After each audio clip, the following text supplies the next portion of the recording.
qu'on attaque. Patricia Ferron. Jean-Marc Fabier. Marion Virginia. Christian Baillet. Présent. Sophie Dupouille va arriver en retard, elle a laissé une procuration pour Arnaud Fabre. Jacques Choulet. Présent. Marie-Claire Duprat. Yoann Labarère. Corinne Roux. Arnaud Fabre. Toujours là. Marie-Ange Babert a donné procuration à Dominique Barrière. Christophe Tastet, il est là. Aurélie Lévesque a donné procuration à Solange Coudinx. Huguette Etcheberry, Sylvie Sauvignon, Dominique Barrière, Agnès Gauziel. Ludovic Ducam a donné procuration à Yoann Labarère, Solange Coudinx, Christophe Bergès, Olivier Martinez, Julie Souriant, Marjorie Fautus, Olivier Rouffia nous a fait passer une procuration pour Isabelle Laburte. Isabelle, Cédric Ballet. Nous n'avons pas de procès-verbal à valider, on le fera la prochaine fois pour les deux procès-verbaux. Écoutez, on a une séance dense puisque nous avons 29 points à l'ordre du jour. Le premier point à l'ordre du jour correspond à l'approbation du compte de gestion. Généralement, il ne donne lieu à aucun débat. Le débat intervient sur les comptes administratifs, puisque je vous rappelle que les comptes de gestion sont faits par la trésorerie. Y a-t-il des oppositions sur le premier point à l'ordre du jour, approbation du compte de gestion 2023 du budget Ville de Saint-Sevé? Y a-t-il des abstentions? Très bien. Approbation du compte de gestion sur le budget de l'eau de la Ville de Saint-Sevé. Y a-t-il des oppositions? Des abstentions? Très bien. Approbation du compte de gestion du budget assainissement de la Ville de Saint-Sevé. Y a-t-il des oppositions? Des abstentions?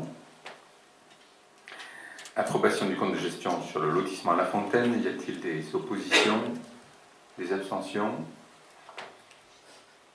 Approbation du compte de gestion sur le budget écoquartier de Noton. Y a-t-il des oppositions? Des abstentions? Approbation du compte de gestion du budget du musée d'art et d'histoire des Cap de Gascogne. Y a-t-il des oppositions? Y a-t-il des abstentions? Approbation du compte de gestion sur les budgets bâtiments de relais et immeubles de rapport. Y a-t-il des oppositions? Abstention, pardon. Abstention. Approbation du compte de gestion sur le budget production et distribution d'électricité produite à base d'énergie renouvelable. Y a-t-il des oppositions? Des abstentions? Je vous remercie. Donc, nous avons adopté l'ensemble des comptes de gestion de monsieur le trésorier. Nous allons maintenant passer à l'adoption des comptes administratifs qui viennent, au fond, entériner la manière dont s'est déroulée l'année précédente. Et je passe de suite la parole pour le 9e point à l'ordre du jour du compte administratif 2023 du budget de la Ville de Saint-Sevé. Je passe la parole à Jacques Choulet.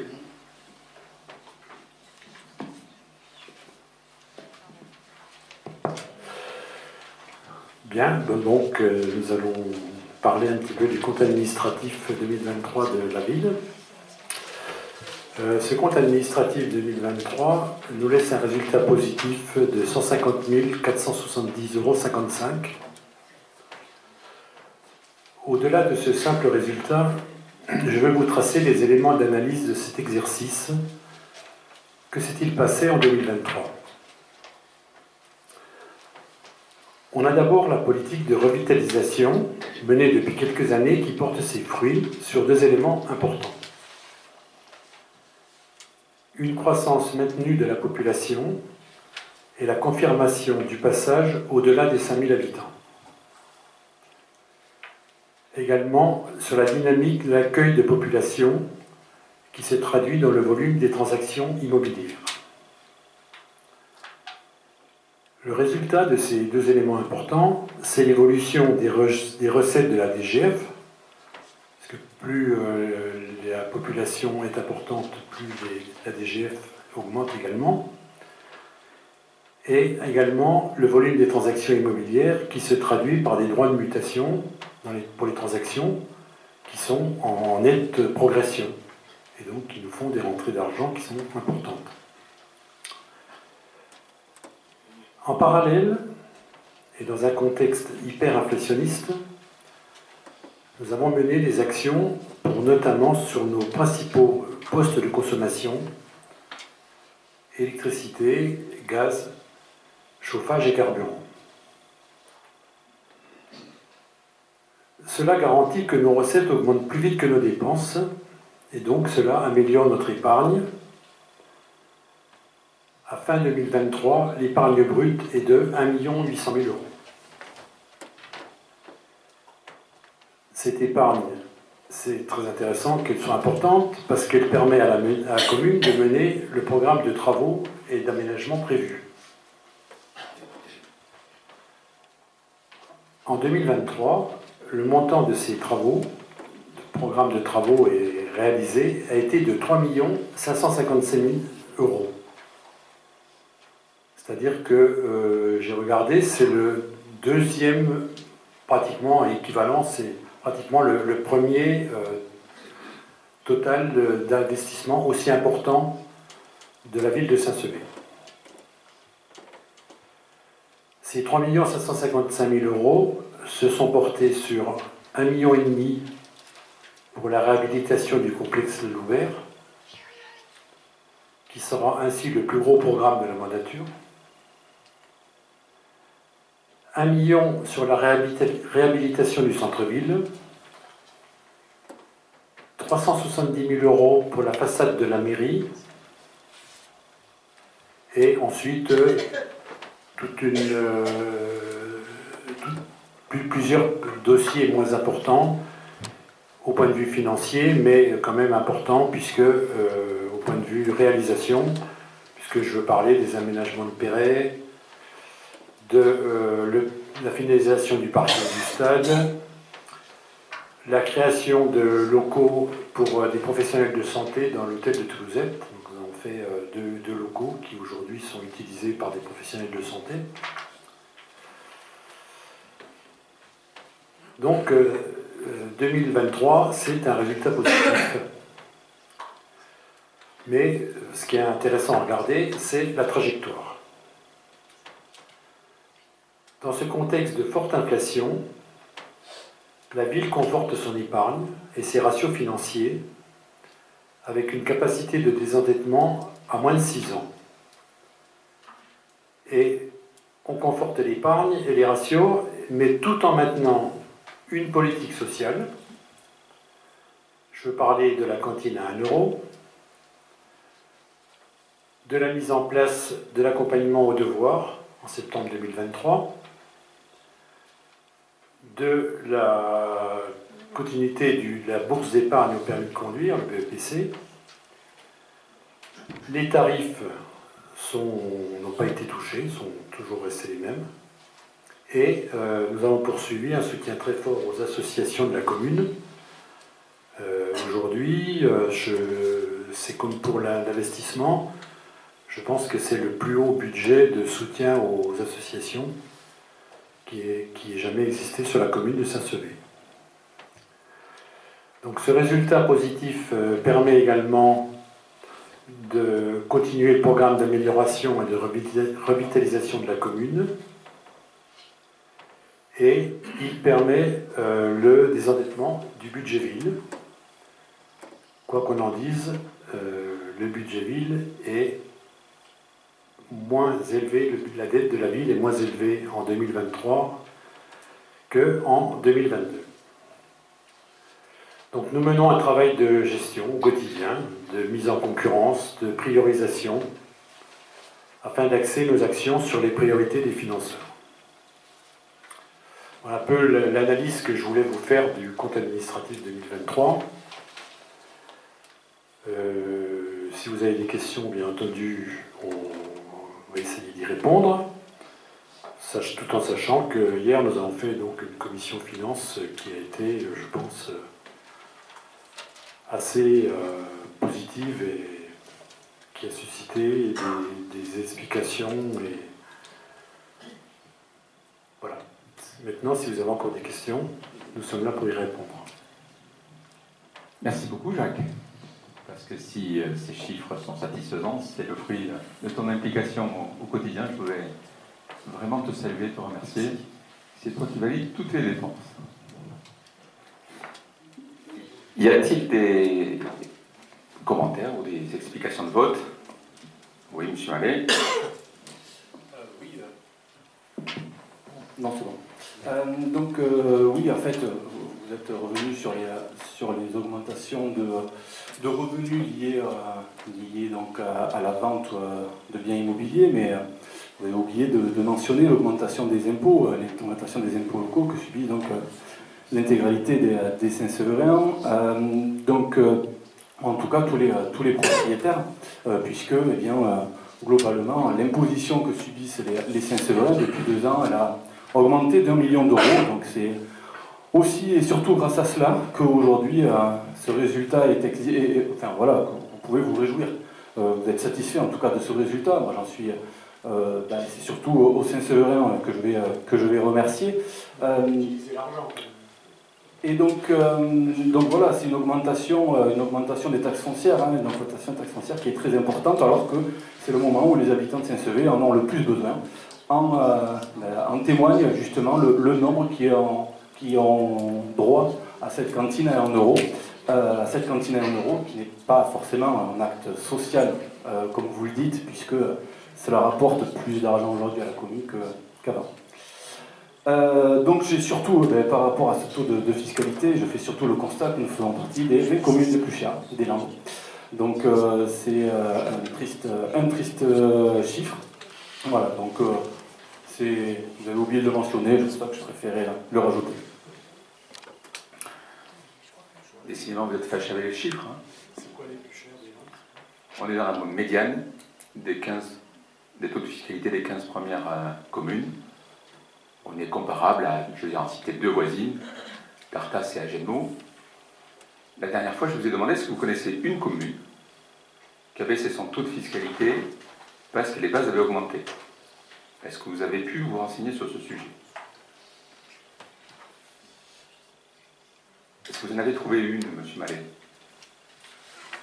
Mais aucune n'a non plus augmenté de plus de 19% le taux de fiscalité. Monsieur Mallet, 19 plus le bas. ça serait bien quand vous montez au créneau, ça serait bien que vous travailliez vos dossiers. Je vous ai demandé la dernière fois, puisque vous nous expliquez que l'augmentation des bases, c'est un choix municipal de taxer en plus les Saint-Sévériens. Je vous ai dit, dans une période d'inflation où les revenus augmentent, où le coût de la vie augmente, où les prestations sociales s'alignent sur l'augmentation de la vie, l'État a fait le choix d'avoir des bases qui augmentent. Moi, j'aurais préféré qu'elles n'augmentent pas et qu'on ait d'autres financements de l'État. C'est le choix qui a été fait par l'État. Je vous ai demandé, parce que vous me dites, mais vous auriez dû baisser les taux parce que les bases augmentent. Moi, je suis vos raisonnements. Je me dis, tiens, moi, je ne suis pas obtus. Peut-être que M. Mallet a raison. Est-ce que vous avez une commune qui l'a pratiqué? Je constate ce soir que vous me confirmez que vous n'avez pas réussi encore à en trouver une, puisqu'aucune ne l'a pratiquée. Aucune de droite, aucune du centre, aucune de gauche. Voilà. Quand vous avez l'électricité qui augmente de 40 à 60% partout, quand vous avez le gaz, qui même si vous réduisez la consommation, finit par avoir un doublement de la facture partout. J'étais au collège avant-hier, conseil d'administration, explosion. Tu étais au Sietom, explosion partout. Bon, alors donc, arrêtez de nous dire, de faire croire qu'on surfiscalise. Voilà. Parce que le sujet principal, l'augmentation de 255 000 € des impôts cette année, elle n'est pas sur la taxe foncière. Elle est sur le fait que parce qu'on a de nouveau franchi les 5 000 habitants et qu'on les franchit définitivement, on change de critères dans la manière dont sont reversés les droits de mutation. Et comme le marché de l'immobilier reste dynamique à Saint-Sevé, notamment dans l'ancien, beaucoup de biens se vendent. Nous avons 256 000 € de droits de mutation. En plus, on peut s'en réjouir. C'est le fruit du fait qu'on soit passé de 4 700 et quelques habitants à 5 100 habitants. Et c'est le fruit qu'à Saint-Sevé, là où des biens étaient à l'abandon, on a des biens qui se remettent sur le marché parce qu'il y a des investisseurs qui y croient, qui ont envie d'y vivre ou qui ont envie de le mettre en location. Voilà. J'espère que, alors qu'on est en pleine crise immobilière, ça continuera et les premiers mois de l'année 2024 sont bonnes. Voilà, donc sur le reste, vous nous dites des biens sont vendus, oui, des biens sont vendus, des biens sont achetés. On a vendu un arrière de terrain dans la zone industrielle à un industriel de la plume, ça nous a rapporté 20 000 €, je pense que c'était une bonne opération. On a vendu des terrains dans des pentes où ont été faits un parking qui permet la création de 16 logements dans une résidence juste à côté de l'Hôtel de France. Je pense qu'on a fait une bonne opération. On achète pour 120 000 € le terrain à l'arrière de l'usine Crabos qui va permettre de faire une traversée piétonne. On vend des actifs, on en achète d'autres. C'est de la gestion. Mais au final, il y a une chose qui est très simple. Il y a 10 ans, lorsqu'on est arrivé en responsabilité, il fallait 14 années et demie avec l'épargne qui était générée pour rembourser la dette. Aujourd'hui, la dette elle a baissé de plus de 500 000 €. Et comme, grosso modo, on a doublé notre épargne, nous avons moins de 6 ans pour rembourser cette dette. Et pourquoi on a doublé cette épargne? Parce qu'au fond, il y a aussi un effort fait sur les dépenses. Et voilà. Donc écoutez, je pense qu'on ne sera pas d'accord. Le propre de l'opposition, c'est de chercher à s'opposer. Mais bon, Monsieur Martinez. Oui, plusieurs choses. La première, effectivement, il y a des collectivités qui n'ont pas baissé leur fiscalité, sauf que je vous rappelle que le début de la démonstration, c'est qu'au préalable, elles n'ont pas augmenté les impôts comme vous l'avez fait, c'est la première chose, qui vous permet d'avoir désormais, avec cet effet cliquet, d'avoir 400 000 € de recettes fiscales en plus chaque année, prélevées dans la poche des Saint-Séverins, ce qui n'a été fait nulle part ailleurs dans les Landes, c'est la première chose. Deuxième chose, M. Choulet, vous dites que la dette baisse. Alors moi, je n'ai pas pris vos chiffres, j'ai pris le compte de gestion du percepteur de la Direction Générale des Finances Publiques. Page 10, ce que ça intéresse, je sais que ça vous agace, mais moi je suis factuel, hein, je ne raconte pas d'histoire. 2002, 9,4 millions, 2003, 9,5 millions. Ensemble de la dette, 11,8 millions en 2002, 12 100 000 en 2023. Voilà, les chiffres sont là, je n'invente rien. On dit qu'on est à plus de 5 000 habitants. Votre document parle de 4 927 habitants et j'ai reçu des notifications pour la répartition de certaines dotations au niveau du département, puisque nous avons plusieurs enveloppes que nous répartissons. Parmi ces enveloppes, il existe donc des dotations qui ne sont partagées et mutualisées au nom de la solidarité territoriale qu'entre les communes de moins de 5 000 habitants. Cette année, vous faites partie de la liste des communes qui toucheront cet argent du département parce que la préfecture nous confirme que vous êtes à moins de 5 000 habitants. Voilà les quelques éléments que je souhaitais porter à votre connaissance. Et c'est bien évidemment, contrairement à vos affirmations totalement éhontées, tout cela est vérifiable et vérifié, puisque ça sera voté d'ailleurs concernant ces dotations la semaine prochaine. Bien, mais vous me donnez l'occasion parce qu'en gros, soit l'INSEE se trompe, soit les informations que vous avez sont partielles. Il y a la population. Permettez-moi de répondre. Il y a la population municipale et la population totale. En population totale, nous avons pour la première fois franchi les 5 000 habitants en 2019 ou 2020, ce qui nous avait déjà permis de toucher les droits de mutation majorés. Il y a eu une année où on est redescendu en dessous, et sur le dernier recensement, puisqu'il est fait tous les 5 ans, nous avons bien une population totale à 5 147 habitants, et ce qui nous a fait définitivement franchir les 5 000 habitants au titre des droits de mutation. Nous avons encore, pour quelques mois, une population municipale en dessous, mais il semblerait que d'ici la fin de la mandature, nous aurons aussi une population municipale au-dessus de 5 000 habitants, ce qui fera que nous aurons 29 candidats aux prochaines élections municipales, et non pas 27. Non seulement nous avons plus de 5 000 habitants pour les droits de mutation, mais c'est également le cas par rapport à la mise en place du comité de sécurité et de prévention de la délinquance, CLSPD, que nous avons mis en œuvre l'an dernier, parce que nous avons plus de 5 000. Bon, on ne va pas batailler, hein. Je préférerais en avoir 7 000 que 5 000, mais ça progresse. Ça, c'est le premier point. Le deuxième, sur le compte de gestion. Dans la dette du compte de gestion, il y a les ouvertures de crédit, c'est-à-dire le découvert temporaire que les communes ont, qui n'est pas un élément budgétaire. Lorsque nous touchons en 2024 des subventions sur les travaux qu'on a finis en 2023, mais qu'on a commencé à payer en 2022, il y a bien un delta qui fait qu'on a besoin d'une latitude de crédit de court terme pour le financer. Ça s'appelle une ouverture de crédit ou une ligne de trésorerie.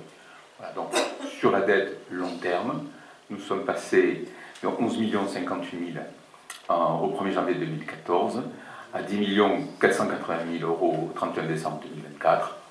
Voilà, 500 000 euros. Par contre, sur la capacité de désendettement, vous êtes bien d'accord qu'on a amélioré de plus de moitié des choses. Mais améliorer la capacité de désendettement quand on augmente les recettes de fonctionnement comme vous l'avez fait avec une augmentation pharaonique des impôts locaux, heureusement, 23% d'augmentation des impôts, 400 000 euros prélevés dans la poche des Saint-Séverin chaque année en plus. Et en plus, je reviens sur les chiffres de la dette, puisque manifestement vous ne savez pas lire un compte de gestion. 9,4 millions en 2022, emprunt auprès des établissements de crédit. Il n'y a pas les lignes de trésorerie, il n'y a pas les instruments de trésorerie ou les instruments financiers. 9,4, 9,5 en 2023. Ok ? Vous nous dites que la population totale est à plus de 5 000. Mais je prends vos chiffres. Population totale, c'est vos documents. Enfin, bon sang. Je veux dire, vous êtes aveugle ou quoi? Vous ne lisez pas vos documents? Population totale, 4 927. C'est marqué sur vos documents. Très bien. Allez, bon. Voilà, non, mais les chiffres sont têtus. Non, mais tout à l'heure, moi, je ne vais pas faire une bataille de chiffres. Ça m'intéresse. Non, mais écoutez, tout à l'heure, monsieur Mallet se trompe de colonne. Il nous fournit un document où il prend le chiffre de 2021, il compare avec 2022. Il a le culot de nous dire que c'est pas vrai, alors qu'on l'a tous sous les yeux. Bon, écoutez, si vous considérez que les chiffres de l'INSEE ne sont pas justes, qu'est-ce que vous voulez que je vous dise? Moi, je ne suis pas bataille. Ce que je sais, en conclusion, on va au moins tomber d'accord sur un chiffre. On va tomber d'accord sur un chiffre. Qu'il y a dans ces comptes de 2023. C'est que pour moi, il y a eu une mauvaise nouvelle en 2023. C'est que le département n'a pas été à la hauteur de l'engagement pris ici, personnellement par vous-même. Et je voudrais y revenir dessus. Et je vous propose qu'on reprenne des éléments très factuels. Je vous ai bien entendu parler du complexe à Loubert. Qu'est-ce qui s'est passé sur la Loubert? Le 7 avril 2022, nous avions délibéré ici à l'unanimité, l'opposition qui est ici présente, vous aviez adopté avec nous une demande de subvention de 651 000 euros du département pour un coût total des travaux d'1 800 000 euros hors taxe. Je vous avais relancé un an plus tard, le 31 mars 2023, parce qu'on n'avait toujours pas la subvention octroyée, et je pense qu'il est très intéressant d'écouter ce que vous nous avez dit ce jour-là. On parlait aussi de la salle à Loubert. Alors là, vous mettez moins que le montant de travaux que vous avez sollicité au département, puisque vous parlez de 1,5 million d'euros, moi j'ai 1,7 million. C'est le crédit de cette année. Je te rappelle qu'on a engagé beaucoup de dépenses l'an dernier, et qu'on avait fait la demande au titre de l'an dernier. On est en confiance, mais on attend toujours la décision définitive du département. Oui, je ne vais pas refaire l'historique parce que, vous savez, monsieur le maire, j'ai l'ensemble des échanges qu'on a pu avoir. Tout ce qu'on peut dire, c'est que la commission technique s'est réunie, puisque comme c'est un outil qui est à la disposition des collèges, il y a une commission technique, il y aura une mobilisation. Là aussi, vous aurez plus que ce que le règlement prévoyait jusqu'à aujourd'hui.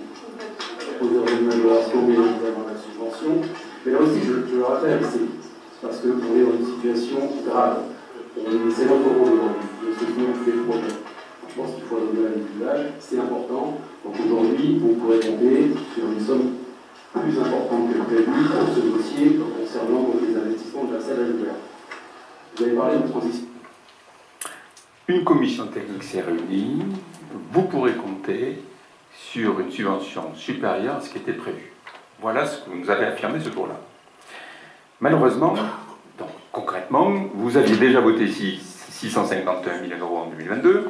En 2023, vous nous dites, vous aurez plus que prévu, la commission technique a déjà instruit le dossier. Et au final, à l'été 2023, on a touché 300 000 euros, 350 000 euros de moins. Il manque donc 350 000 euros entre l'engagement que vous avez pris auprès de nous, entre l'engagement que vous avez voté et ce qui a réellement été octroyé. Et pourquoi? Parce que la prise en charge, elle ne s'est appliquée que sur un montant de travaux plafonné à 1 million d'euros, alors qu'on avait déposé une demande de subvention sur les 1,8 million de travaux. Or, lorsqu'on reprend le règlement que nous projetons ici, parce que l'avantage au département, c'est qu'il y a des règlements. Vous allez me dire qu'il a été modifié, mais cet article n'a pas été modifié. Il est prévu que ça soit plafonné à 1 million d'euros pour des petits éléments de sport, mais que dès lors, et c'est écrit sur le document, que le plafond de dépenses subventionnables est porté à 2 millions d'euros en cas de restructuration ou réhabilitation d'équipements couverts de type gymnase, à savoir un équipement répondant aux critères suivants: un équipement hors d'air, hors d'eau échauffé, un équipement polyvalent permettant l'exercice de plusieurs groupes d'activités physiques et sportives. Un groupe d'activités, c'est une classe. Donc en fait, il y a plusieurs classes en même temps dans ce gymnase, et voilà, c'est les unités de travail. Y a-t-il 2 classes en même temps à la Loubert? Mais vous avez sous les yeux l'agenda depuis ces derniers mois. Et vous voyez bien sur ce créneau qu'il y a régulièrement, en même temps, 1, 2, voire 3 classes dans la Loubert. Et en particulier, une classe qui joue au tennis de table dans l'ancien dojo, que nous avons réhabilité, et une classe qui est dans la grande salle polyvalente. Donc nous répondions aux critères des 2 unités de travail, et nous aurions dû avoir un ensemble de dépenses qui n'étaient pas plafonnées à 1 million d'euros. Malheureusement, cette décision, que je respecte, puisque vous étiez légitime à décider de la subvention, elle ne répond pas non seulement aux critères du règlement, elle ne répond pas au vote que nous avions fait ici à l'unanimité, elle répond encore moins à l'annonce et à la promesse que vous aviez fait auprès de nous.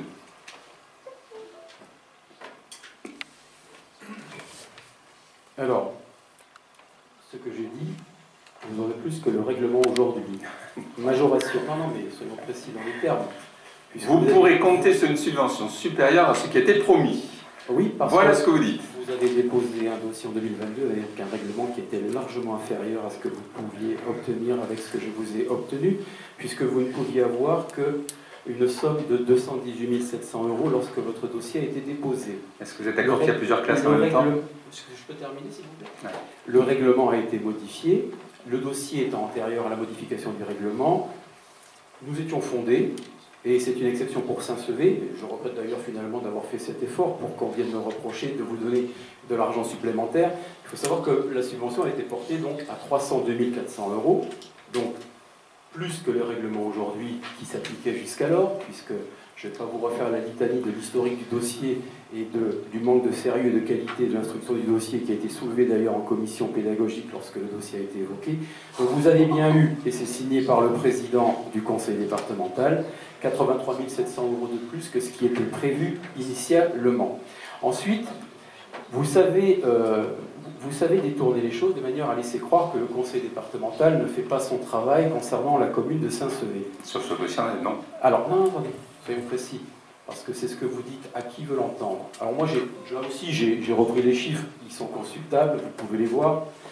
Moi, j'ai regardé le travail du conseiller départemental que je suis pour Saint-Sevé en 2023, et je trouve quand même 404 000 euros de subvention du département, 109 000 euros d'amende de police, 10 246 euros pour le musée, des restes à réaliser, donc des engagements juridiques signés qui vous seront versés de 260 959 euros, ce qui fait que pour 2023, le conseiller départemental que je suis a contribué modestement, peut-être selon vous, à hauteur de 774 614 euros et 35 centimes pour le budget de la ville de Saint-Sevé. Monsieur le conseiller régional, vous avez contribué à apporter 76 140 euros, c'est-à-dire 10 fois moins. Vous pouvez désespérément laisser croire aux Saint-Séverins que je ne fais pas mon travail. Là aussi, les faits et les chiffres sont têtus. J'amène 10 fois plus de subventions que vous dans cette commune.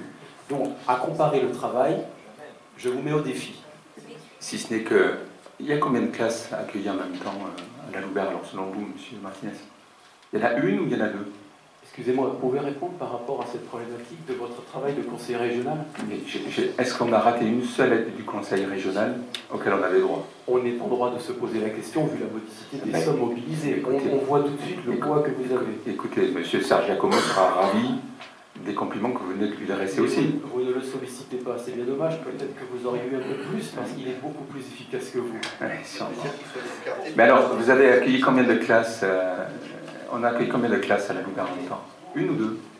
C'est juste pour savoir. Mais Est-ce que le fait qu'il y ait plusieurs classes accueillies en même temps, ça vous paraît plausible ou c'est faux? Monsieur Toza, il y a une commission qui s'est réunie. Bon. Est-ce que je vous fais l'injure de vous rapporter des propos sur le manque de qualité de votre dossier déposé, qui n'a fait que des allers-retours entre cette mairie et les différents services, car la particularité de cette mairie, c'est que vous êtes incapable de monter un dossier, non seulement en temps et en heure, mais avec la qualité qu'on est en droit d'attendre. Ah, c'est le seul dossier aujourd'hui qui nous a posé problème. Quand on est acculé, on sort les crocs. Non, puisque la preuve, c'est que vous pointez ce sujet, mais vous évacuez très vite le fait que j'amène 10 fois plus de subventions dans cette ville que vous, en tant que conseiller régional. Mais c'est ça la réalité. Vous le pensez vraiment ce que vous dites? Mais, écoutez, ce sont vos chiffres. Non, mais parce que les 1,2 million du fonds vert, on a été la deuxième plus grosse enveloppe de France. C'est le fruit de qui? C'est de votre mandat de conseiller mais moi, je suis maire et conseiller régional. Vous mettez en cause mon travail de conseiller. Mais oui, parce que sur l'instruction, vous avez tronqué le dossier. Il y a plusieurs classes accueillies en même temps. On devait avoir 650 000 €. Et par votre faute, on n'a eu que 300. La C'est dommage. commission ayant formulé des réserves Voilà. et interrogations sur divers aspects. Je passe la parole Je à... vous rappelle que 9 sections utilisent la salle de la Louberre, les sections sportives. 3 m'ont fait part de difficultés à pouvoir maintenir leur activité, notamment des compétitions officielles. Lesquelles? On en reparlera en temps et en heure, rassurez-vous. Lesquelles? Parce que la dernière fois, on a eu M. Mallet qui nous a donné le même argument. Il m'a cité le trolling bâton. On a une finale de National 3 qui aura lieu dans les prochains jours. Ce que vous dites est faux. Voilà. Donc écoutez, je ne peux pas... Si vous dites que les présidents d'assaut, Mais il n'y a pas de problème. non, C'est filmé, il y a aucun je vous confirme qu'ils sont très contents. souci. C'est les présidents d'association. Vous voyez pas Pardon? leur nom, la niaque, hein. Mais non, mais quels sont les clubs qui ne sont pas satisfaits de l'équipement? Citez-les. Puisqu'il y en a 3, dites-nous. Non, je ne mets pas en porte-à-faux les gens, ils sont... Ah non, mais, bizarrement, votre argument s'écroule. Bon. Oui, monsieur Fabien. Oui, moi j'aimerais juste dire que les propos de M. Martinez sur le montage des dossiers sont absolument désobligeants par rapport au service de la mairie de Saint-Sauvé. Insultant. Et même insultant, on peut dire. La première des choses. Et la deuxième chose, Arnaud l'a rappelé tout à l'heure, c'est que si les dossiers étaient si mal montés, je ne pense pas que nous aurions eu le soutien pour le fonds vert pour l'immeuble Kranos. Voilà. Donc je voudrais remercier justement les services de la mairie et notre DGS pour les dossiers qu'elle monte, et les dossiers qu'elle monte très bien. J'en ai eu moi-même la preuve, puisqu'on a monté un dossier ensemble pour les chemins de Saint-Jacques, et je sais que son travail est tout à fait parfait. Voilà. Oui, Patricia. C'est juste une petite réflexion, on est dans des milliers, des centaines de milliers d'euros, mais je suis un petit peu choquée de ce que M. Mallet a dit tout à l'heure, que la cantine à 1 €, c'était pas du social. Alors au motif qu'il y a des subventions derrière, mais allez expliquer ça à 80% des familles, je crois, on en discutait hier en commission finance, qui ont la joie d'en profiter. L'important, c'est quand même cette cantine à 1 € pour ces personnes-là. Donc vous ne pouvez pas dire que c'est pas social. Ah non, Voilà, je suis entièrement d'accord, c'est très bien. Mais vous l'avez dit. Et ça reflète justement, Donc, c'est quand même que la population en a vraiment besoin. Et ça reflète que la population en a vraiment donc, besoin. ces familles-là sont heureuses. Ah, mais tout à fait. Mais sauf que ce n'est On est pas dans- la mairie qui fait un effort social. C'est Non. juste ça que je... Non, mais au motif que l'État derrière donne des Comment on devrait ne pas faire bénéficier toutes ces familles Bien de sûr la que si, cantine à 1 bien sûr €. que si, c'est Elles une seront très bonne contentes de l'entendre. C'est une très bonne chose, c'est juste que ce n'est pas un effort social de la part de la commune. C'est simplement ce que nous disons. Mais monsieur C'est Mallet, un contraire. monsieur Mallet, écoutez, Vraiment. Et ensuite, par rapport à... excusez-moi, je vous ai pas donné la parole. On va recevoir des Je vous ai pas donné la parole. sur la cuisine, sur la cantine à 1 euro et à 90 centimes. Je constate que toutes les communes ne bénéficient pas de ce dispositif parce qu'il y a un dossier à monter, qui a été monté par les services. Deuxièmement, nous n'avons augmenté aucun tarif de cantine. Et les 25 à 30% de familles qui sont au-delà des seuils, ils n'ont pas eu un seul centime d'augmentation. Alors qu'on a eu 16% d'augmentation des coûts. Ça, c'est une politique sociale. Parce que les classes moyennes, celles qui payent toujours et qui ne reçoivent jamais rien, elles ont aussi droit à un effort de leur collectivité. On a mis en place l'aide aux devoirs pendant les temps périscolaires. Presque 80 familles en bénéficient. Est-ce qu'on l'a fait payer? C'est gratuit. Ça, c'est un effort social. Est-ce qu'on a bougé un seul tarif? Regardez les communes voisines, lisez les comptes rendus des conseils municipaux. Certains augmentent le prix de location des salles, certains limitent la mise à disposition aux associations à 1 fois dans l'année, 2 fois dans l'année. À Saint-Sever, on n'a pas bougé un seul tarif. Alors qu'on a des augmentations de partout.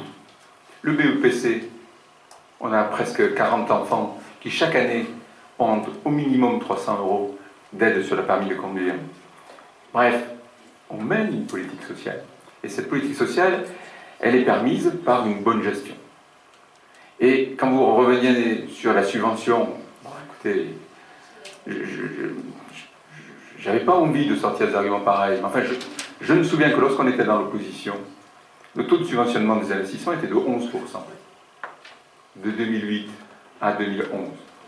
Alors voilà, écoutez, y a-t-il une dernière commentaire? Conseiller départemental que l'on a aujourd'hui plus de subventions. Non mais écoutez, ne parlez pas de sujets que vous ne connaissez pas. À l'époque, il y avait déjà un dispositif sur les aides aux écoles. Il n'y avait pas eu un seul dossier de demande d'aide au Conseil général des écoles à l'époque. Voilà. Les DETR n'étaient pas demandés systématiquement. Pourquoi on ne touchait pas?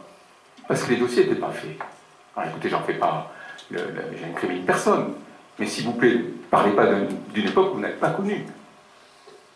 Voilà. Déjà, quand vous parlez d'un chiffre, essayez de ne pas vous tromper. Et ne parlez pas de sujets que vous ne connaissez pas. Je vous propose qu'on passe au vote. Oui, Claire. Je voudrais dire quelque chose parce que j'ai bien entendu ce que disait M. Martinez. Je suis content d'apprendre enfin que le conseil départemental va nous donner, avec notre argent, une aide pour les moins de 5000 habitants. C'est ce que vous avez dit, non? Ben voilà, ben écoutez, on peut s'en réjouir. Peut-être que ce n'est pas une promesse de Gaston. Je les ajouterai aux 774 000. D'accord. Ça aurait été mieux à 1 million. Mais bon, on a bien compris ce soir qu'il fallait trouver des artifices. Rappelez-vous, monsieur le maire, que lorsque l'école a été incendiée, nous sommes allés au-delà du montant réglementaire. Et si vous voulez qu'on fasse l'addition, on a le droit de ne pas être d'accord, mais au moins reconnaître, je pense que je fais mon travail, j'essaye. Je pense qu'il n'y a pas beaucoup de communes aujourd'hui qui ont autant de subventions de la part de leur conseil départemental. Voilà, c'est pas une gloire particulière, mais moi je le fais parce que moi j'aime ma ville, j'aime Saint-Sever. Je précise aussi qu'on puisse éviter, grâce à ces subventions, une moindre pression fiscale sur la taxe foncière pour nos administrés, parce que les temps sont durs pour tout le monde. Puis je rappelle qu'il n'y a pas de prélèvements fiscaux aujourd'hui au département, nous n'avons plus de dotation. Nous sommes comme la région, on a plus de levier fiscal. Bon, écoutez. 25% 2 ans avant. Moi, vous savez, je suis un garçon objectif. Quand j'ai une aide supérieure à cette qualité prévue, je dis merci. Et comme je défends ma ville bec et ongle, quand j'ai une subvention qui est moitié moindre que ce que j'aurais dû avoir, je me bats. Et je dis à la personne les droits dans les yeux, sur ce coup-là, tu nous as fait une entourloupe. Voilà. Je vous propose qu'on élise un président de séance pour le vote, parce que je ne peux pas voter ce compte administratif. Je suis candidat. Je vous... Très bien. Non, je déconne. Non, mais c'est une expérience à vivre. Je vous propose pour autant... Je rappelle, monsieur le maire, que je la vis très régulièrement de par mes autres fonctions. Non, voilà. Écoutez, cette remarque méritait d'être donnée. Je vous propose de... Il aurait été au moins. J'aurais bien aimé que ça soit vous, puisque vous avez de l'expérience en matière, mais je vous propose que ça soit Jacques qui soit notre président de séance, et je vais quitter la séance. Alors, il faut le faire voter. Y a-t-il des gens qui sont pour? Pour que ça soit Jacques, le président de séance. Alors, généralement, la majorité va voter pour Jacques. Y a-t-il des gens qui sont pour que Jacques soit le président de séance? L'opposition, c'est un vote unanime. Moi, je réclamerai. Mais vous le réclamez bien quand même. Donc, nous allons voter.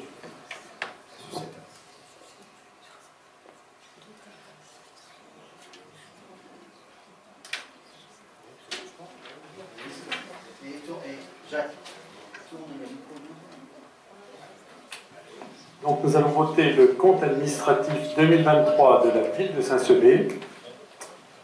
Suite à toutes les présentations qui ont été faites et tous les discours. Qui est contre? Qui s'abstient? Qui est pour? Merci.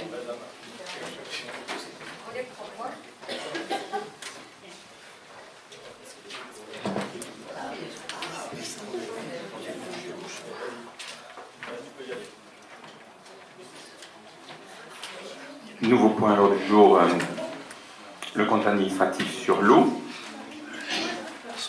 L'occasion pour moi de donner une précision par rapport aux documents que vous nous avez remis tout à l'heure, M. Mallet, qui sont définitivement très intéressants. Donc au recto, tout le monde pourra constater que les chiffres que vous avez évoqués la dernière fois comparent un tarif 2021 du syndicat des eaux, un tarif 2022 de la Sogedo, ce qui explique que la Sogedo, dans votre hypothèse, était plus chère. Mais les factures que vous nous avez remises, qui sont soi-disant apparemment les vôtres.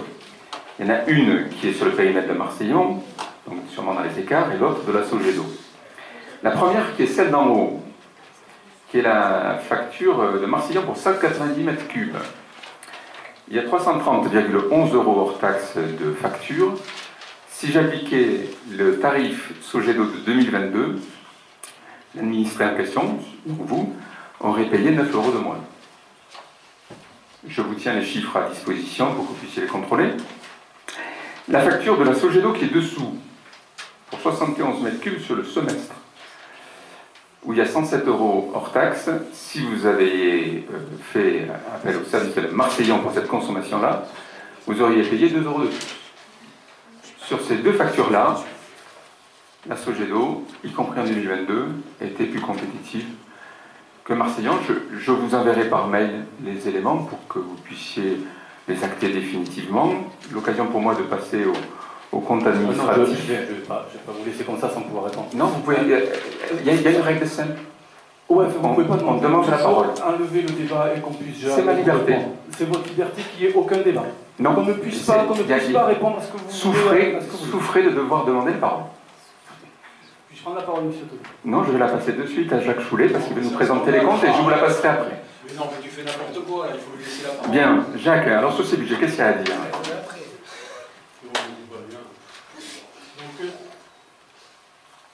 Que ce soit les budgets ou assainissement, ces deux budgets en fait ne retracent que le fonctionnement en mode délégation de services publics ainsi que le paiement des emprunts en cours. Donc voilà,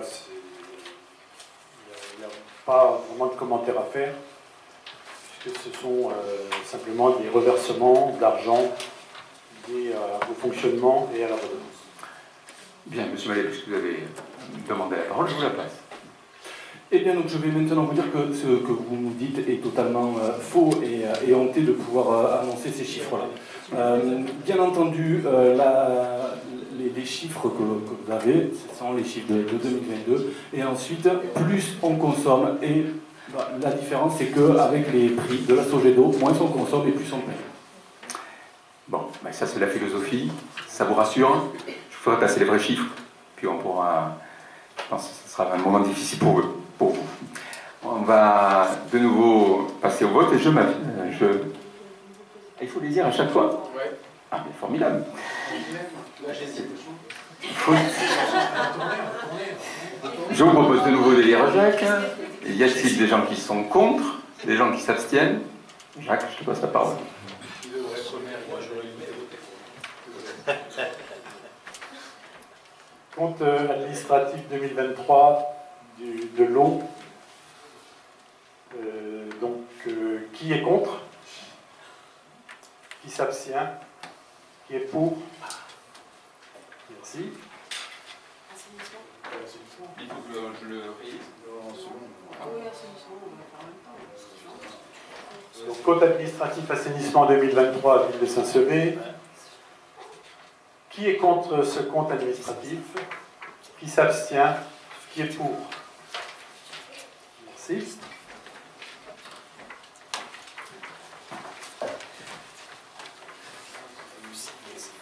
Alors après, nous passons au budget La Fontaine.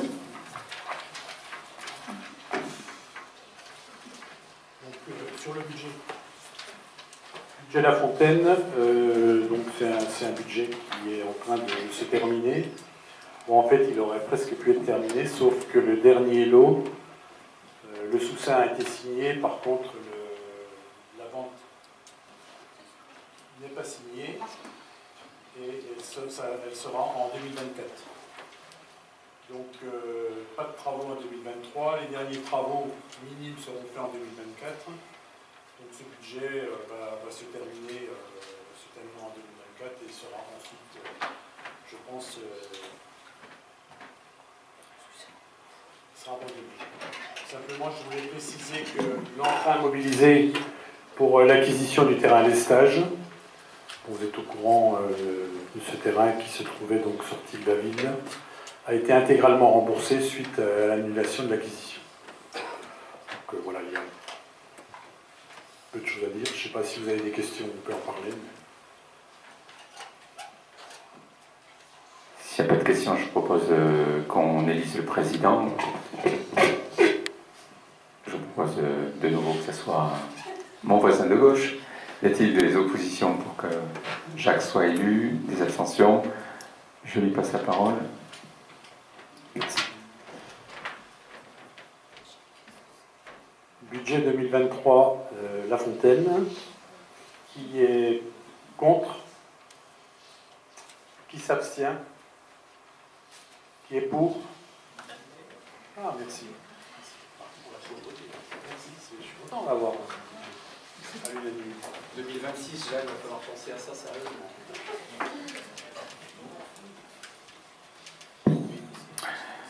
Autre budget annexe, notons. Jacques, je te passe la parole. Budget notons, 3 lots ont été cédés. 3 lots ont été cédés. La conjoncture économique reste peu propice à la commercialisation de l'eau, c'est le moins qu'on puisse dire. C'est une situation qui se retrouve sur d'autres lotissements privés de la commune ou des communes alentours. De l'eau de la Sogédo ou du Marseillais? Parallèlement, en 2023, le travail a porté avec l'opérateur FH Construction sur la cession de 3 lots de résidences et sur le projet urbain partenarial visant à la construction de 6 maisons à l'entrée de l'écoquartier, côté avenue Leclerc. La conjoncture évolue, renforcée par la nécessité pour les opérateurs de produire du logement. Il n'y a pas eu d'emprunt sur 2023. Voilà. Avez-vous des questions sur ce compte administratif notons? Juste un commentaire, hein. C'est vrai que vous parliez tout à l'heure du dynamisme des ventes ou de l'urbanisme, sauf à l'écoquartier. Oui, mais attends, vous savez, on échange entre maires. Vous prenez les lotissements voisins, il y a la Satelle commercialise, enfin aménage un lotissement dans une commune voisine. Ils ont vendu, je crois, un seul lot sur l'année. Ouais, ça arrive, on en a un deuxième. Voilà. Donc, le troisième, on est le touche. Monsieur Maillet, vous travaillez dans une banque. Vous savez très bien que la rigidité qui a été mise en place sur la délivrance de crédit, notamment ceux qui ont très peu d'apports, fait que le marché du neuf s'effondre. Pour autant, sur l'écoquartier, moi je constate deux choses. La première, c'est qu'on est en train de réviser le PLUI. On va vers le zéro artificialisation nette. Le fait d'avoir 12 hectares constructibles en plein centre, préservés dans sa constructibilité, puisqu'ils sont déjà aménagés, sur le long terme, c'est un atout formidable. On se préserve la capacité à Saint-Sever de pouvoir accueillir 400 habitants, alors que si on n'avait pas eu de réserve foncière, sûrement que dans les arbitrages entre communes, on en aurait beaucoup moins aujourd'hui. Mais c'est un deuxième corollaire. Le jour où on aura quasiment plus de terrains nouveaux constructibles, les terrains qui resteront, sûrement se vendront plus cher qu'aujourd'hui. Donc voilà, je pense que le choix stratégique en 2015 d'acheter ce terrain à 6,90 €, le fait de lancer la viabilisation sur l'ensemble, qui était courageux à l'époque, et sur le long terme, une bonne décision. Je vais proposer à Jacques d'être de nouveau président. Y a-t-il des oppositions? Y a-t-il des abstentions au fait qu'il soit le président? Je lui passe la parole.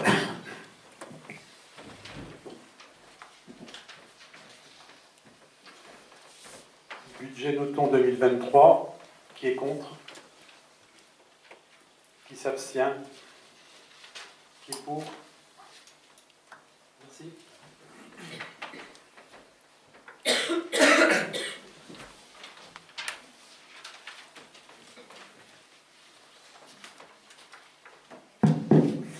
Musée d'art et d'histoire.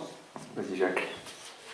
Donc en ce qui concerne le musée, cette année on a un petit peu eu un effet de bascule, c'est-à-dire jusqu'à les années précédentes on avait pas mal investi. Le musée s'est construit, on a fait pas mal d'investissements dans ce local. Aujourd'hui donc on peut considérer que c'est terminé et donc on a surtout mis comme objectif à la nouvelle directrice qui est arrivée au 1er janvier 2023 de faire progresser la fréquentation, donc par diverses actions, notamment auprès des publics scolaires et des ouvertures d'avril à novembre sur les week-ends. On a réalisé 2600 entrées, c'est pas le musée du Louvre, mais c'est quand même la plus grosse fréquentation depuis l'ouverture de ce musée. Donc c'est positif, ça progresse, on espère, on souhaite tous, parce que cet outil mérite vraiment, je pense qu'on s'y arrête et qu'on s'y intéresse. Des questions?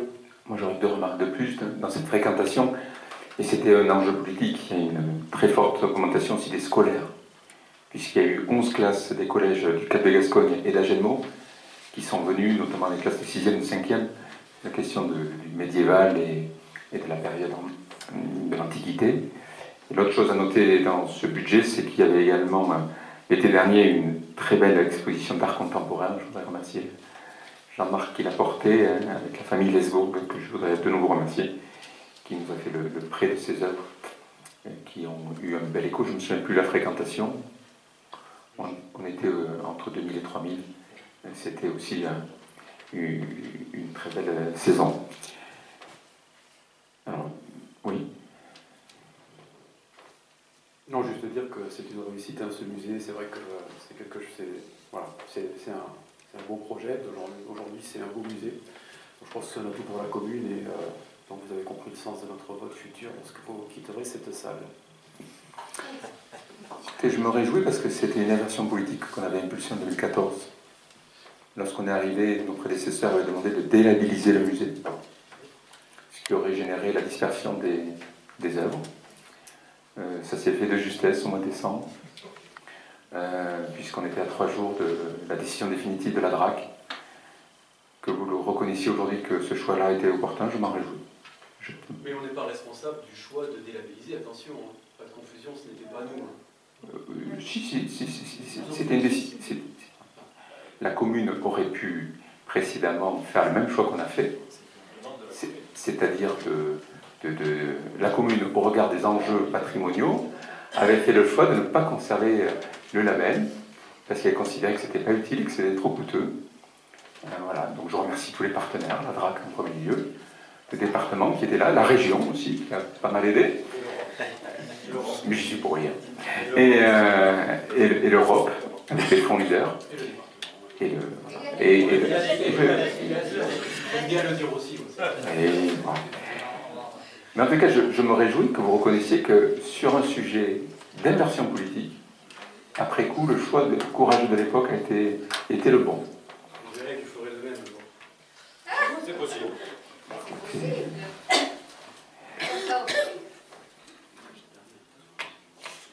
Il faut être très humble par rapport à ça. Je vous propose qu'on élise le président. Qui est contre le fait que Jacques soit le président? Qui s'abstient? Je lui passe la parole.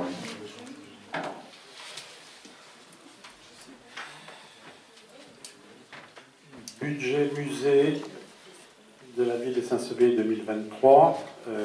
Qui est contre le compte administratif 2023 du musée? Qui s'abstient? Qui est pour? Merci.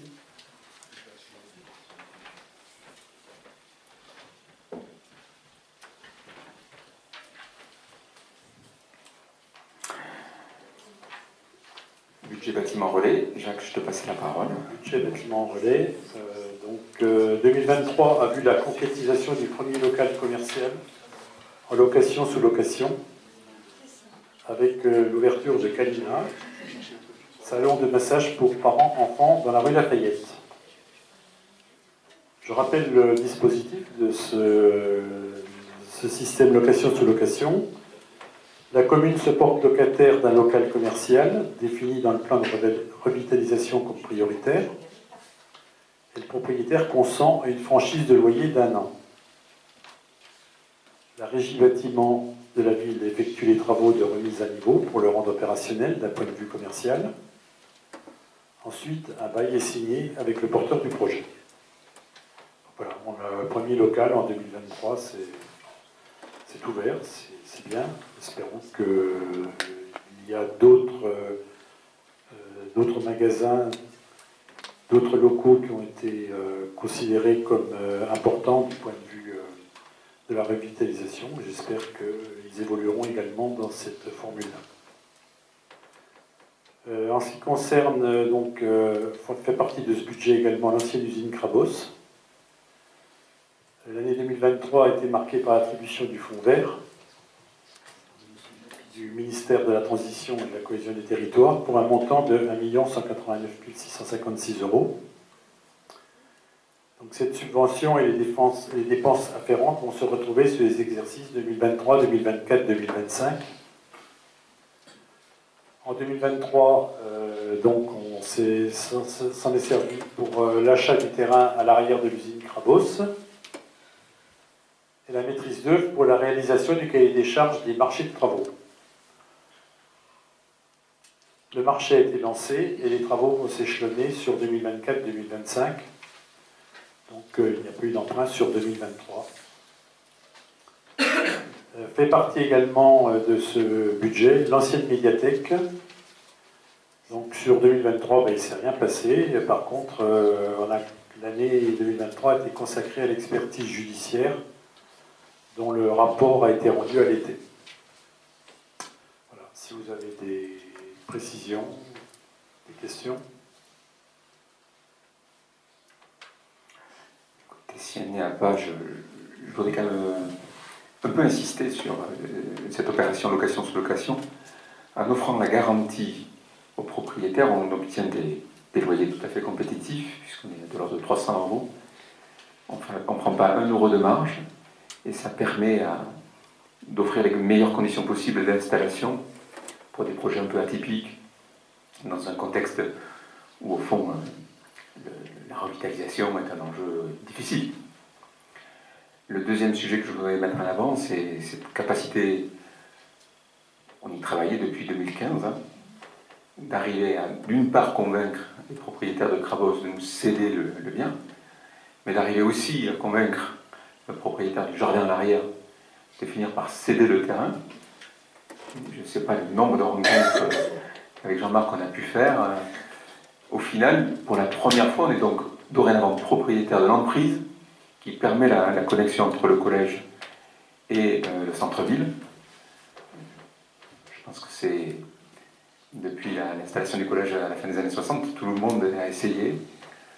Voilà, la rue du Sénéchal, elle est dans le même alignement que la rue Pointe-et-la-Reine, parce qu'il y avait l'idée à un moment d'essayer de faire une rue nouvelle par là. Elle pourra voir le jour par la manufacture Crabos. Ça me prend du temps, ça sera coûteux, il y aura encore des dossiers de subvention. Mais voilà, c'est quand même le fruit de beaucoup d'acharnement pour arriver à faire aboutir ces dossiers. Je propose que Jacques soit de nouveau le président de séance. Y a-t-il des oppositions à sa nomination? Des abstentions? Je lui passe la parole.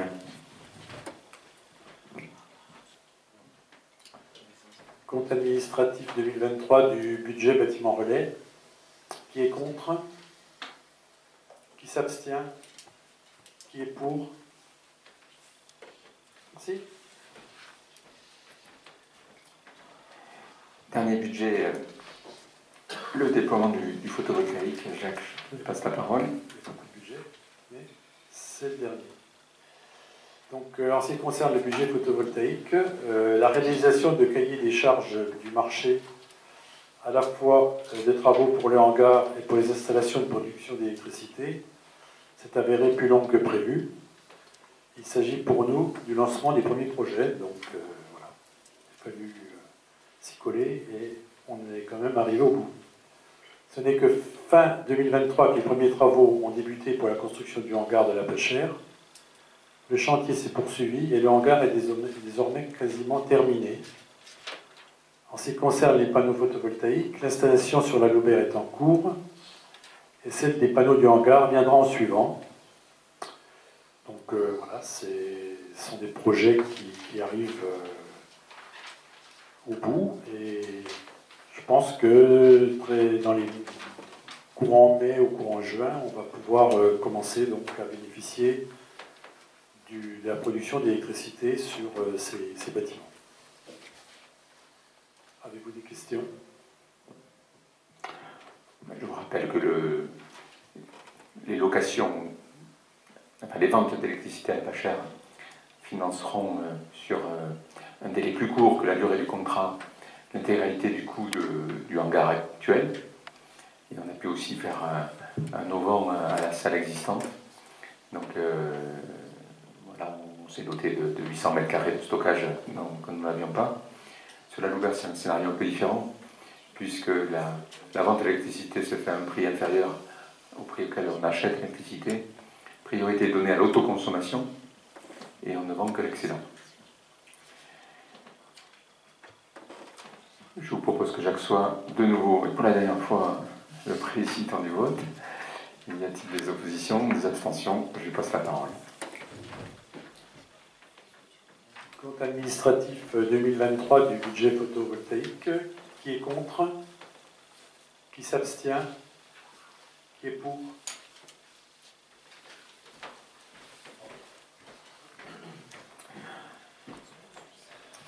Bien, il nous reste une dizaine de points à voir, qui sont plutôt des points du quotidien. Nous aurons donc vendredi prochain une séance où on votera les budgets et on délibérera sur les demandes de subvention. Nous avons un premier point qui est l'affectation du résultat. Écoutez, on peut l'affecter et on votera le budget derrière. Oui, non, je pensais que ça serait plus cohérent pour la semaine prochaine. L'ordre du jour est déjà prêt, je crois que je l'ai signé. De toute façon, c'est des éléments techniques. Sur l'affectation du résultat sur le budget ville, y a-t-il des oppositions, des abstentions? Je vous remercie. Sur le budget de l'eau, y a-t-il des oppositions, des abstentions? Je vous remercie. Sur l'assainissement, y a-t-il des oppositions, des abstentions? Je vous remercie. Sur le budget musée d'art et d'histoire du Cap de Gascogne, y a-t-il des oppositions, des abstentions? Très bien. Nous voterons les taux de fiscalité la prochaine fois. Nous arrivons donc au point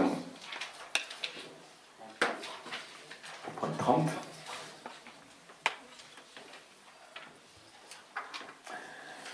Sur les travaux qui vont débuter dans les prochaines semaines sur Crabos, qui vont être d'une ampleur importante.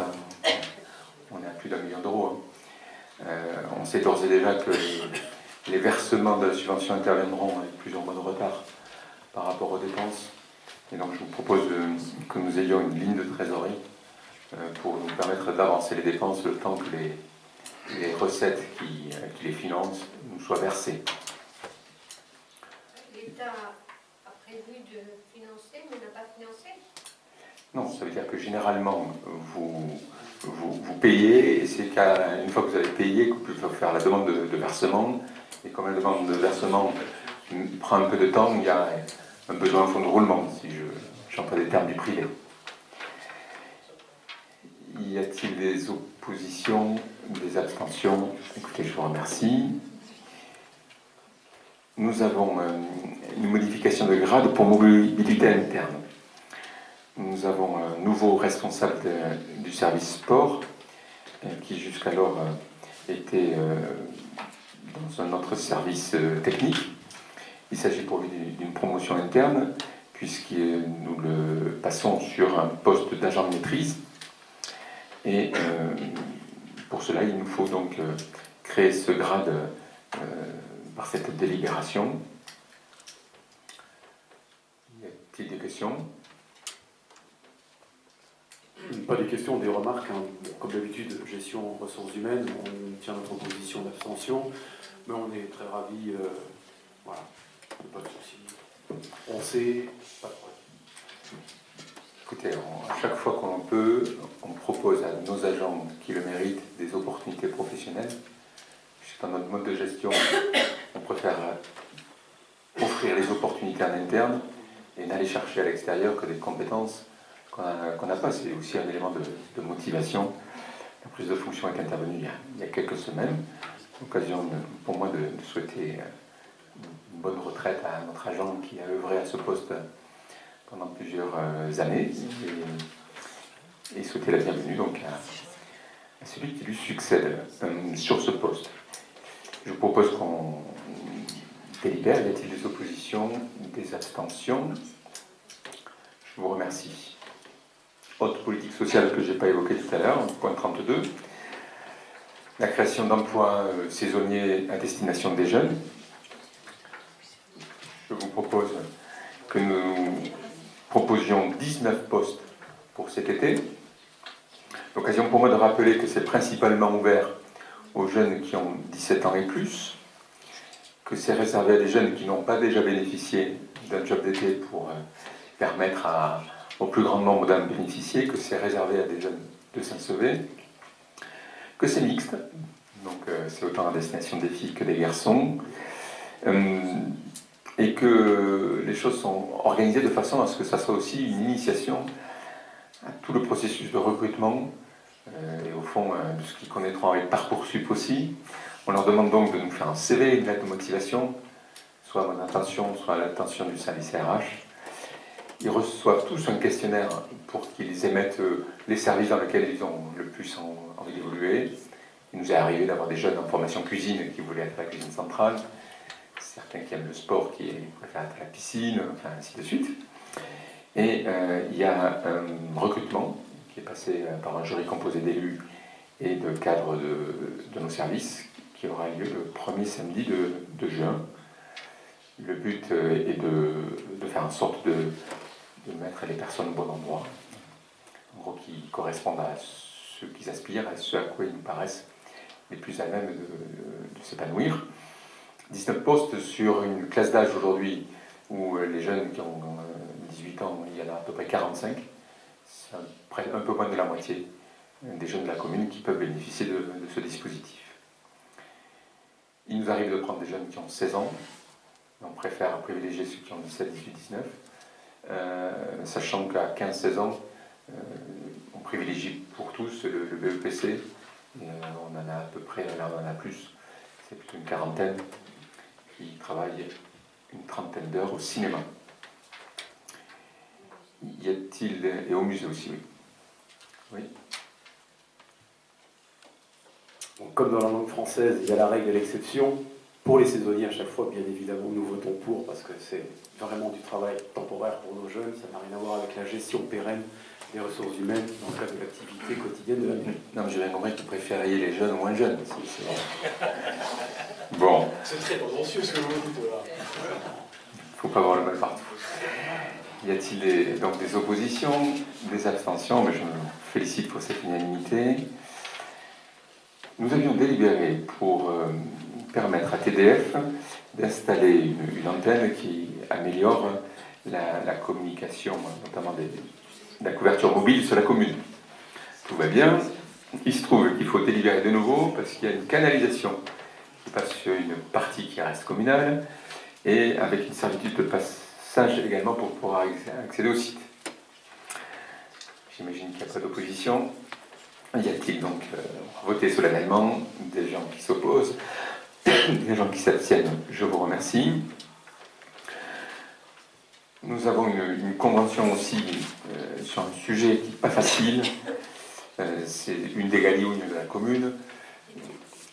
Oui, un Talveg, on va dire, qui est chemin de Tuileries, vers l'impasse du Haut.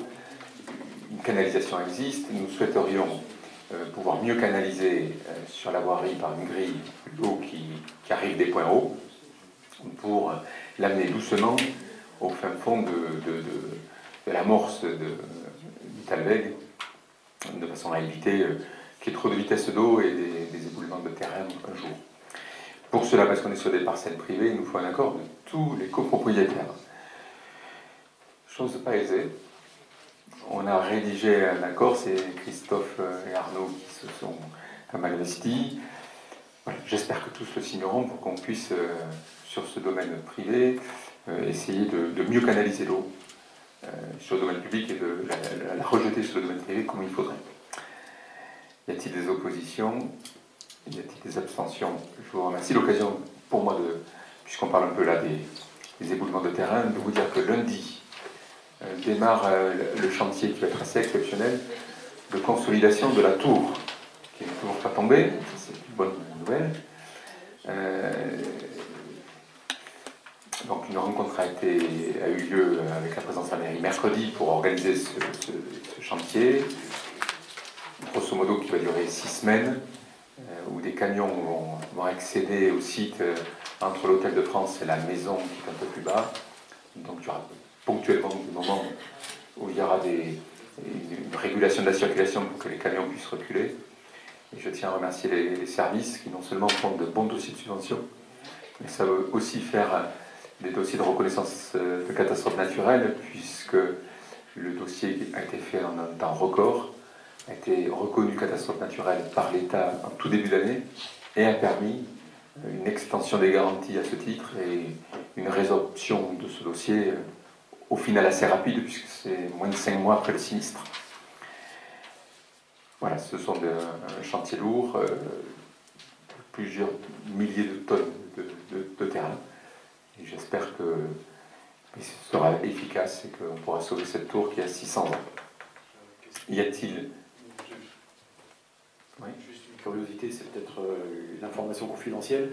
Le propriétaire aura un reste à charge ou il a l'assurance de pouvoir se faire rembourser. C'est pas une colle, hein, parce que je pense que c'est un chantier qui va coûter beaucoup d'argent. Il n'est pas responsable des dégâts occasionnés. Je me tournais vers Lisiane pour savoir si je pouvais le dire, mais elle me dit que oui. Non, mais, après, si non, mais grâce à la catastrophe naturelle, c'est pris en charge à 100%. À 100% sans problème. Bon, très bien, c'est une bonne nouvelle. C'est une bonne nouvelle pour eux. Sachant que, je rappelle, hein, on est sur le domaine privé. La seule chose dont s'est occupée la mairie, c'est la reconnaissance de catastrophes naturelles. En ce sens, le fait que la sous-préfète ait été mobilisée immédiatement, que les services de l'architecte des bâtiments de France soient venus. L'État l'a vraiment instruit avec diligence et une rapidité très forte. On peut remercier aussi l'implication de la préfecture et de la DDTM sur ce dossier. Point 35, il nous en reste, ça doit être l'avant-dernier. Oui. Participation communale pour les travaux d'éclairage public. Nous avons approuvé à chaque fois qu'on fait une opération la délibération qui nous lie au SIDEX. C'est pour le chantier du Carmel, de la vallée de Carmel, qui devrait débuter ce printemps. Il y a donc une participation communale à hauteur de 59 000 €, parce qu'on va changer tout l'éclairage public sur cette zone-là, pour le mettre en basse consommation. Y a-t-il des oppositions, des abstentions? Je vous remercie. Point 36.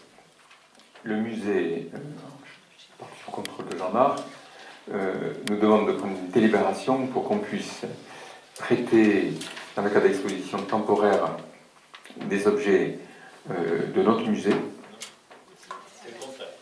Ah ben c'est pour voir si vous suivez.